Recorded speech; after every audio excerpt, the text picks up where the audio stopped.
This is Think It Through with me, April A. Bear.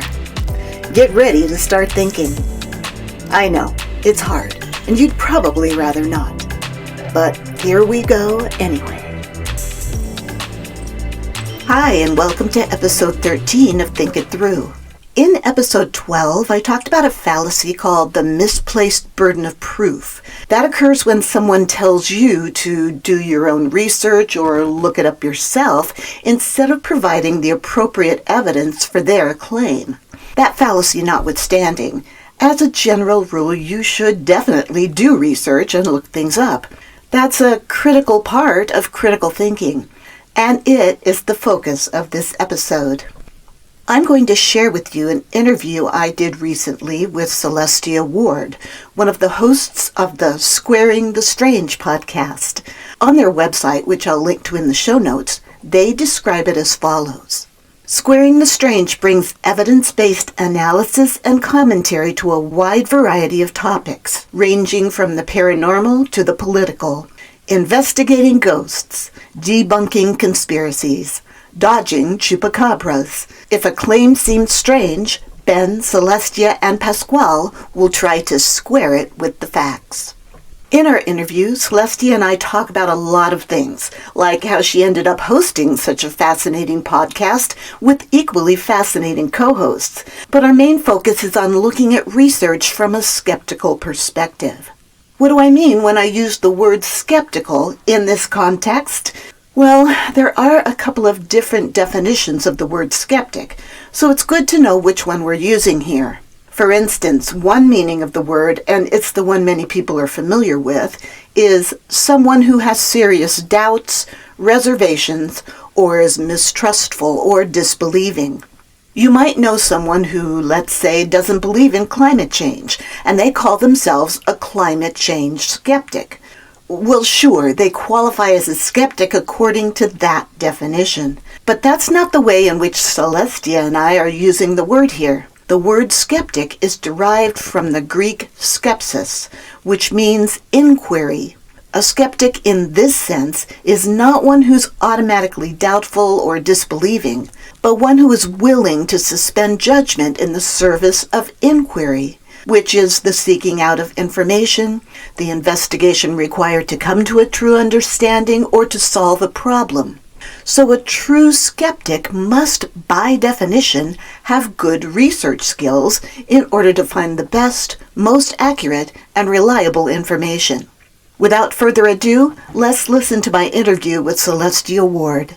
I'll be back later with some final thoughts.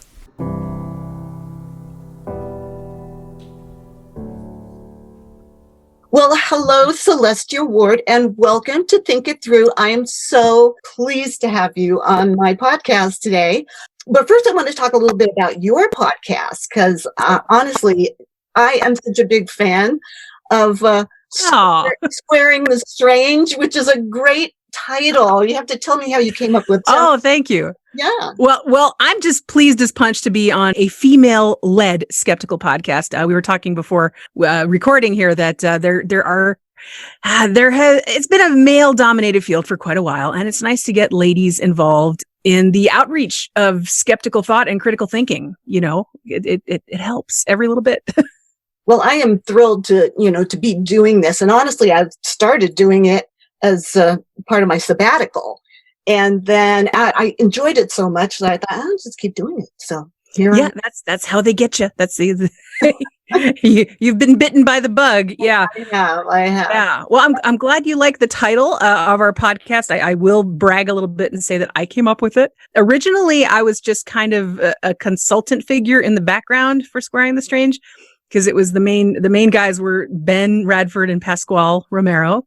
Right. And I was around at that point in time, and Ben said, "Hey, you listen to more podcasts than anybody I know. Can you sit in on this meeting?" And I said, "Sure. There's free pizza? Okay, I'm in."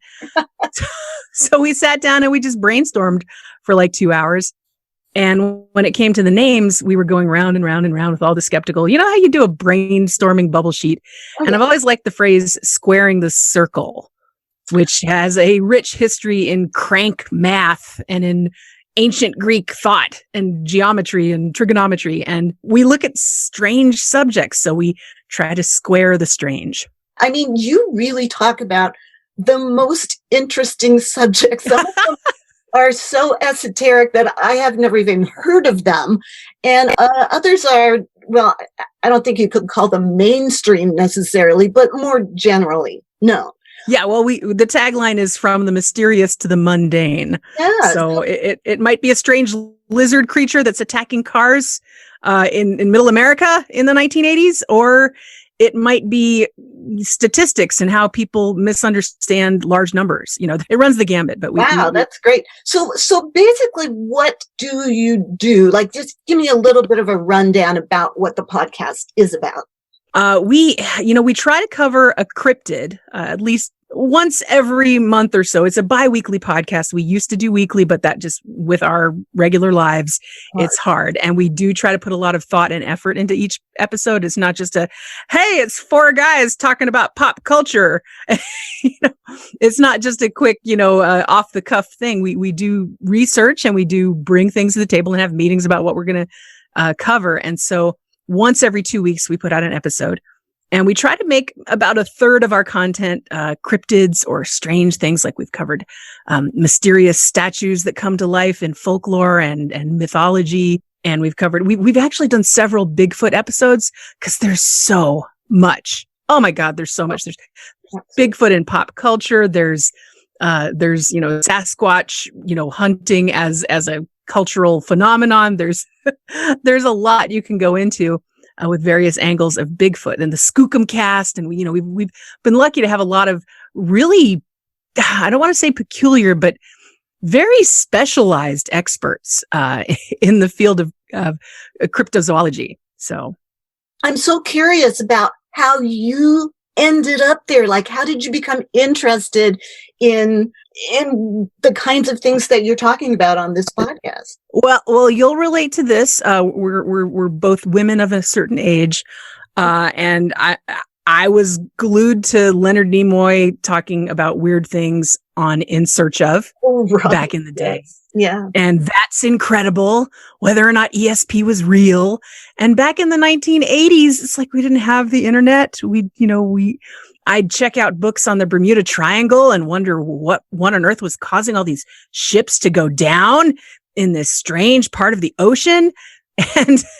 And you basically were limited to what you could see on broadcast TV, which was like 3 channels, or you had, the library and the Dewey Decimal System and paper books. And that was the stuff that interested me. And then as I got a little bit older, I certainly got into other weird stuff. And one of the weird things I got into was Penn and Teller. And you are a local Las Vegan. You know who Penn and Teller are. And I have been to, was it Penn's house? Whatever. It was a huge house. Slammer? Yes. Penn and Teller have done wonderful things for skepticism. Their series, am I allowed to curse on your show? Sure. Okay. Their series Bullshit for Showtime some years ago remains a very good thing to have in your DVD collection. Although there were, like any endeavor, there are a few mistakes in the Bullshit series, but and you can go online and find them. Their skeptics are like, Penn said this, but actually blah, blah, blah. And that's the wonderful thing about skepticism. People try to self-correct. Right. I would love it. If I say something wrong, I would hope that one of my listeners would tell me, and I'd be glad to fix it, Yes. Yeah. So how did you, the whole debunking skepticism, critical thinking part, what is your background in that? I'm very curious. Well, one of the first books I owned by Penn and Teller spoke very highly of James Randi. Oh. And so that's how I learned who James Randi was. And then I was lucky enough to go to some of the amazing meetings. Did you ever go to any of those? I never did. Okay. And by the time I could go, they stopped having them here. So. Yes. Yeah. The last one was in 2015. Yeah. I got to go to like 4 of them before they ended. And it was a big skeptical conference put on by the JREF, the James Randi Educational Foundation, here in Las Vegas. And it would bring together something like 1,500 skeptics. And they'd have workshops and keynote speeches. And And just, it was like a whole bunch of critical thinking, college level stuff just crammed into 4 days. I loved it. Yes. And interspersed with alcohol and parties. It was nice. And so I did make a lot of contacts from that. And I just learned about a lot. And the thing about the skeptical movement, if you want to call it that, is everybody has got a skill that you can bring to the table. I am a cartoonist. I started drawing things for people, and Skeptical Inquirer has published several of my cartoons in various forms, sometimes just as thumbnails, sometimes as a whole backsplash thing. And I've written a couple columns for Skeptical Inquirer now. And of course, doing the bi-weekly, Squaring the Strange with Ben and Pasquale has been, it's been a whole skeptical education. And you learn as you go. You learn from other skeptics. Did you meet Ben and Pasquale through the amazing meetings? Well, Ben and I have a really interesting meetup story. I had heard his name before. I had read articles by him because he's very prolific. He writes a ton of stuff. He's got like a dozen books and like thousands of articles that he's written.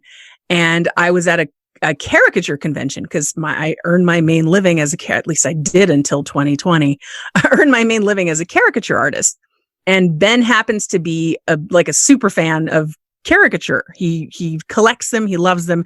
And he found out there was a national convention for caricatures and he went to it. And I saw his name on his, and it's a small group. It's like, there's like 150 of us that show up to these things. And nobody has ever really come to these as a spectator, but Ben did. And so he noticed a piece that I had done of James Randi. I did a little caricature sculpture of James Randi, fully expecting that maybe 2 people would know who it was. Ben was one of those 2 people. And he said, "That's James Randi." And I said, "Yeah, do you know who that is?" And he goes, "Yeah, he's a friend of mine." So I looked at his name tag. I said, "Holy crap, you're Ben Radford. What are you doing here?" And so for the rest of that convention, we started talking about who we knew in common. And of course, he's good friends with somebody who I'm good friends with. And, we're all in the same circles, just on the periphery.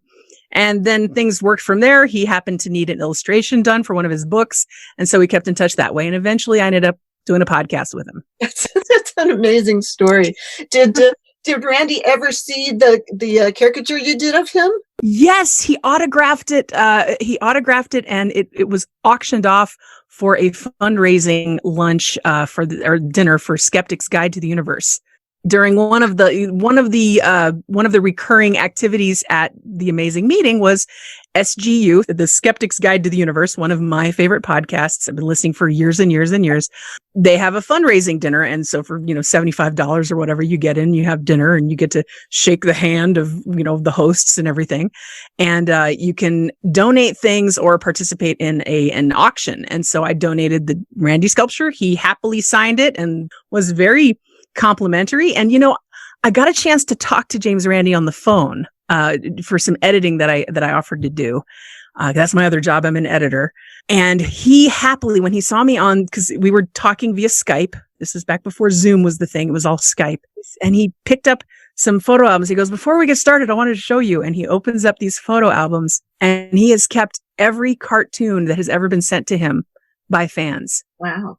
So he had all these caricatures, and I recognized a couple that my friends had drawn because I do know some other skeptical cartoonists, and that was just really nice. And he just lit up and he really got a kick out of, and it wasn't a vanity thing. People who are vain don't hold on to caricatures of themselves, but Randy really appreciated the humor and the whimsy and all the cartoons. Yeah, he was a great man, and it's very sad that he passed away recently. And yeah. I think that every single skeptical podcast did like an entire episode of how awesome he was.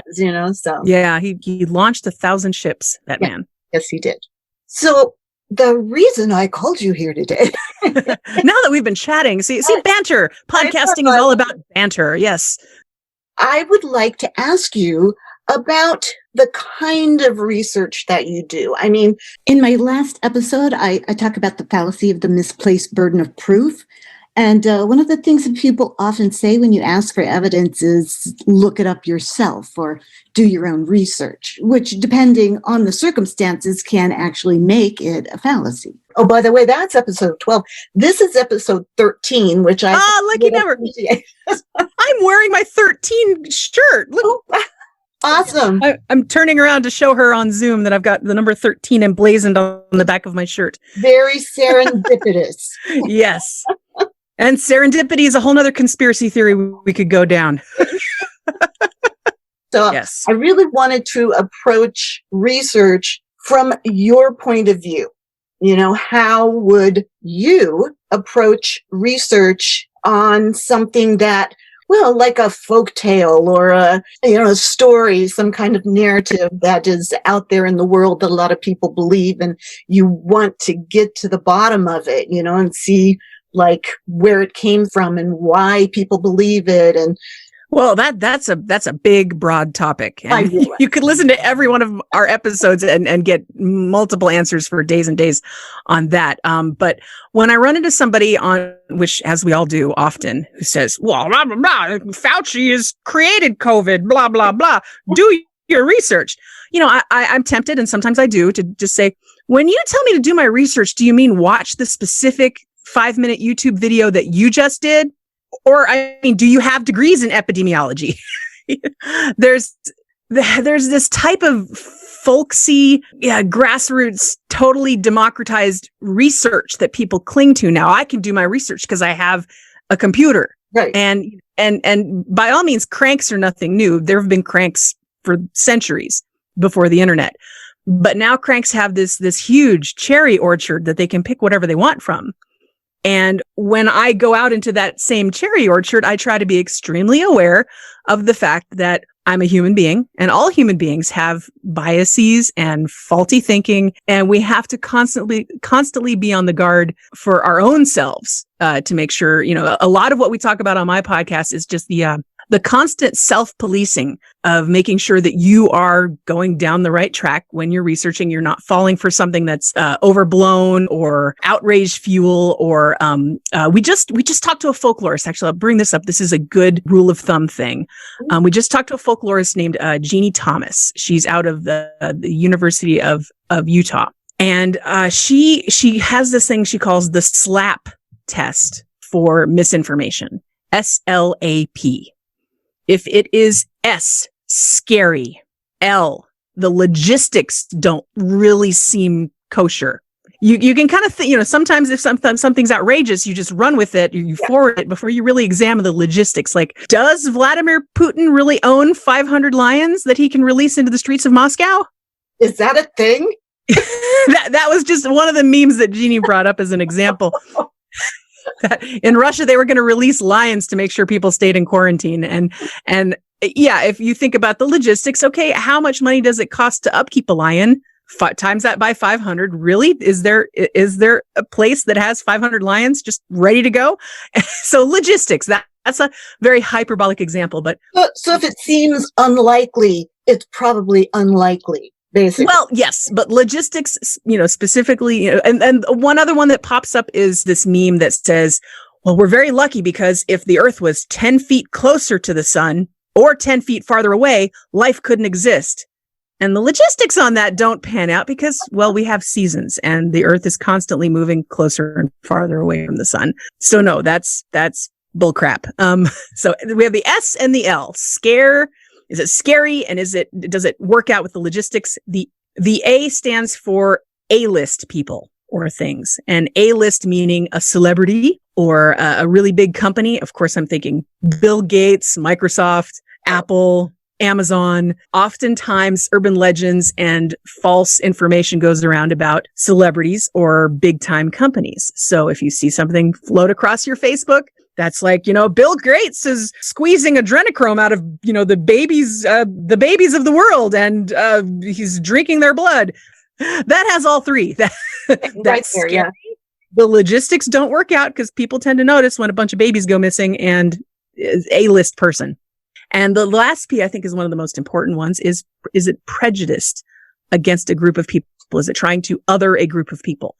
And I feel like I'm just parroting back what I've heard from Jeannie Thomas, but I found it a very useful, just shorthand for what to look for, because so many memes and misinformation. I mean, my God, with the recent, 4 years we've seen with people getting riled up with QAnon and worried about caravans of, filthy, dirty immigrants coming to the border to infect us with diseases. So many of these urban legends are just tropes that have been recycled over and over and over again to make us fear other people. Oh yeah, the blood libel and all yes. the anti-Semitic stuff is just crazy. Yeah. The Jewish space lasers. I think that would be kind of cool. Yeah. So when you come across information, and that doesn't count as research. We did a whole episode on research techniques and what we do. And it's early on. It's like, I think our first, I don't want to say season. It was our first year. I need to clean up the backlog and make sure all the season numbers are disappeared. So it's all just one big list. But research is never, watching a documentary is not research. It's entertainment. So documentaries are biased things that are created by human beings that have a viewpoint.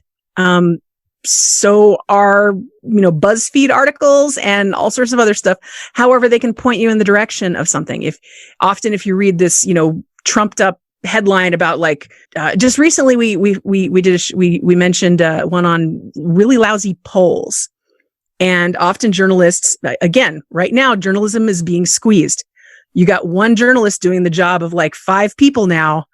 They do not have the fact checkers they used to, and they are being squeezed by editors and content platforms to pump out a bunch of stuff just in the name of clicks. So it's unfortunate, but that's the reality that we have to deal with. Journalists will grab these polls and be like, this can make an outrageous headline. And the poll was a third of Americans don't believe that 6 million Jews died in the Holocaust. And that sounds outrageous. That sounds horrible. That sounds like, oh my God, we're failing as a country. If you actually look at the poll numbers, that's not true. It makes it sound like a third of us are Holocaust deniers, when in actuality, the poll showed that 1% fit into that denier category. The other grouping of that 1/3, it was a multiple choice thing. So some people chose 5 million because they didn't remember the number. Some people said, I'm not sure. Honestly, if I took that quiz, I would say I'm not sure because scholars even, are disagreeing about what the exact number is. Right. And some people said 10 million. Isn't it that way the headline is written or, yes, that pulls you in? And a lot of people don't even read the article. They just look at the headline and go, oh my God, and, share it on social media. Yeah, I'm sure you've had the experience where you're having some sort of online discussion with somebody and they say, blah, blah, blah, look at this. And they link a story based on the headline and you read it and you're like, have you read that? Because it completely disagrees with what you're saying. It's actually saying what I'm saying. Right. But you put it up there because the headline sounds scary and you thought it agreed with you. So there's a lot of self-owning that goes on when that happens. There's another thing that kind of bothers me. I mean, I do research and I hope it's legitimate, but I think that there are a lot of people out there who, when they try to research, they have, they're curious, they want to find out the truth about something, they type it into whatever, Google, and the first thing that comes up, they'll read that and then they'll just kind of go down because the algorithms of YouTube, once you watch something, it's like, oh, you like that, so let me give you more of that.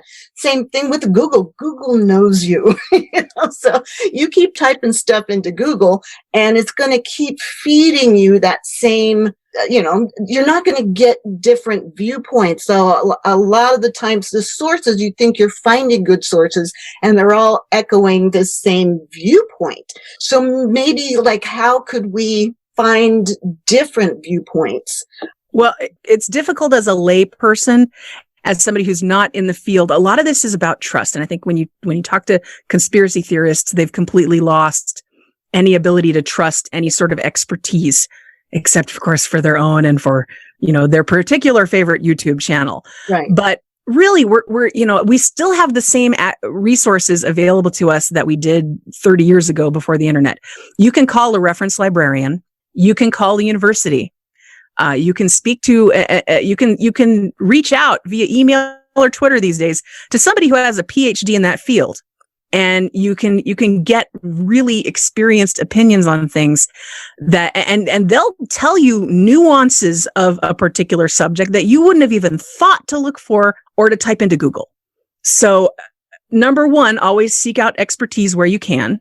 and recognize it as expertise. Don't be so full of yourself that you're like, well, I read an article by some journalist who was reading an abstract of a study that he didn't understand, and so I get this topic, I understand it. No, maybe you don't. And learning some basics. Now, there are some things you can do as a non-PhD scientist in terms of learning about research design. Know what p-value is. Know what statistical deviations are. Know what sigma means. Know how to look at a study and say, okay, this is a preliminary study and it shows maybe we should look into this, but because one person in this 12-person preliminary study developed hives or whatever, it doesn't mean anything until you get a bigger controlled study and you do it double blind and understand what double blinding is. And really, there are books you can get on research design and experiment design that will educate you in a weekend if you want to really get a handle on being able to read these studies, or at least the summaries of these studies, and have a better idea what you're looking at, rather than blargy blarg blarg blarg, vaccines are evil and blah, which you can find that anywhere these days. I'm a big fan of the abstracts. Yes. Go straight to the abstract. Often these days, if you want to see the whole study, if you have the ability to read through a 35-page study on something, on exactly how things were done, you can tweet the professor. You can, and there's sometimes you can go right to the place that published it and get a copy for $35. But often you can avoid that $35 fee by getting in touch with the PhD candidate, and they're happy to send you a copy of their thesis. They're more than happy. Reading it. Oh my God. Very true. Yeah. So in other words, realize that you're going to have some blinders on too. And the scientific method tries to sort of peel away those blinders and let it, understand statistics, so that, and these are not easy things that you can do overnight, but you can chip away at your own ignorance bit by bit and always be open to that. Not so open-minded that your brain falls out. That's James my Randi favorite saying. That is my favorite saying. I say that to my students all the time. Yes. Awesome. Well, do you have any last words about research and trusting in science and in experts, that kind of thing? Well, a lot of the research. Now, Ben is the guy who does a lot of the heavy lifting for research on our podcast. I look into all sorts of angles so I can try and bring some color commentary to whatever it is we're talking about, and new voices that may have been buried in an article somewhere about a particular thing. And we have to consider also media literacy. Yes. In addition to scientific literacy, because everybody is seeing the world through a media lens. And again, you don't want to go so far where you're like, you got this spectrum of people who trust everything versus people who trust nothing. And you don't want to be on either extreme of that. If you look at the outlets that pay their journalists and have won awards and have a really good reputation, like the New York Times will not publish a story immediately. They want to fact check it. The Washington Post, there's the really big name newspapers are not going to risk huge lawsuits and huge drops in their reputation by running with something. And the Associated Press, if it's out on the AP wire, the Associated Press is more trustworthy than random stuff that floats through. Ben has something that he constantly brings up. He said, remember that in the wake of some late breaking story, a lot of it's going to be wrong. When there's a mass shooting someplace, that first 24 hours, every news channel everywhere is scrambling to get details out, and a lot of it's going to be wrong. You remember the shooting here in Las Vegas. Oh, there's two shooters. We heard all these different rumors, and it took a while before all the details shook out. And it's like, no, here's the guy who did it. It was just one guy. He was in this hotel room. This is where he's from. I think a lot of conspiracy theories come out of that initial, when something happens and people are trying to get the real story, and all that stuff that comes out can be pulled back later and go, well, see, that's what happened, when. Yeah. Well, it's also, people have access to police scanners now. And I remember after that initial thing, people were, listening to police scanners and hearing, I'm hearing reports of a second shooter, and reports of a second shooter don't mean a second shooter. Right. Reports buzzwords. You got to, again, this is part of media literacy. You've got to understand what words mean. And again, my work as an editor, I'm very, very keen on the precision of word use. When a news outlet said, we are getting reports of blah, blah, blah, they're shielding themselves from saying there's a second shooter. They're saying we're hearing reports of a second shooter. That doesn't mean that there is one. That just means they're hearing people say it. And these days will only hear a second shooter, and then they think there was one, So. Yes. And then, months later, you got these, acoustics experts talking about how sound ricochets when you've got multiple tall buildings. And that's why some people heard what they thought was a second shooter. And you can go into all that. And then, but the initial idea of just listen to what the words mean and understand that they're phrased a certain way for a certain reason. I can tie this into another skeptical thing, which is boosting your immune system or increasing your wellness. These are weasel words. They mean nothing. If you buy a homeopathic product, it's water. You're paying for nothing. You're not getting medicine. You're getting something that's going to boost your immune system. You know what else will boost your immune system? Legally speaking, a package of M&Ms will boost your immune system because it has calories and that helps your body live. And so anything that has any caloric content, whether or not it's sugar or a candy bar or a potato, will boost your immune system, and they can put that on the label and sell it. But they can't say potato. Yeah. But they can't say it's shown in clinical trials to reduce the number of colds you get in a year. They can't say that. They can say it boosts your immune system. So that's what they put on the label. They can say, improves your wellness, gives you energy. Again, anything that has a calorie in it will give you energy.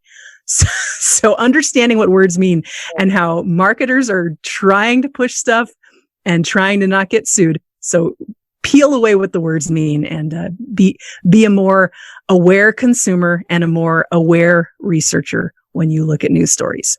Well, thank you so much, Celestia Ward. That was such great information. And I have to say that if people don't want to get sucked down the rabbit hole of misinformation, they should probably listen to Squaring the Strange. Well, thanks. Also, we also look into just weird things just for the love of weird. Yeah. You'll be entertained and educated at the same time. Yes. And one last recommendation is if anybody is down the rabbit hole of misinformation, or they have a loved one that is down the hole of misinformation, I highly recommend Mick West's book, Escaping the Rabbit Hole. The subtitle, I'm going to mess up on the subtitle, but it's helping people escape from conspiracies using respect and logic. And it gives some good examples of people who have come out the other side from being fully enveloped in conspiracy theories and chemtrails and all sorts of stuff.